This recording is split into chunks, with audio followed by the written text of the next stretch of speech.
On Wednesday, Brazil's working-class housing movements took to the streets to demand an extension to a temporary ban on evictions that is due to expire on Monday, one day after the presidential elections. From Sao Paulo, our correspondent Brian Meir reports.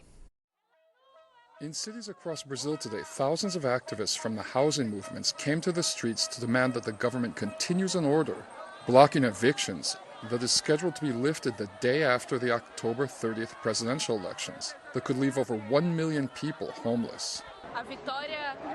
The victory that we achieved of freezing evictions during the pandemic was very important, but we want to transform this into a national policy that doesn't permit city governments to order evictions, requiring them to provide social housing instead.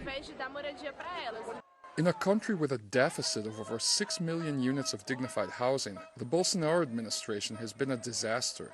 It cut the social housing budget by over 90%, vetoed a law that would have enabled renters to avoid eviction by negotiating their debt with their landlords. And at a moment when 77% of Brazilian families are in debt, it's trying to pass through a law that would give banks the right to confiscate the houses of debtors.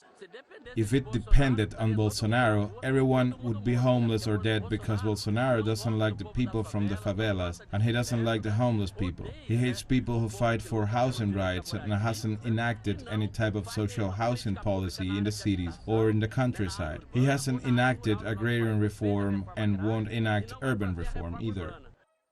The housing movements hope that Lula is elected this Sunday and that after taking office he restores all of the social housing policies that were eliminated after the 2016 coup. Brian Meir, teleSUR, São Paulo.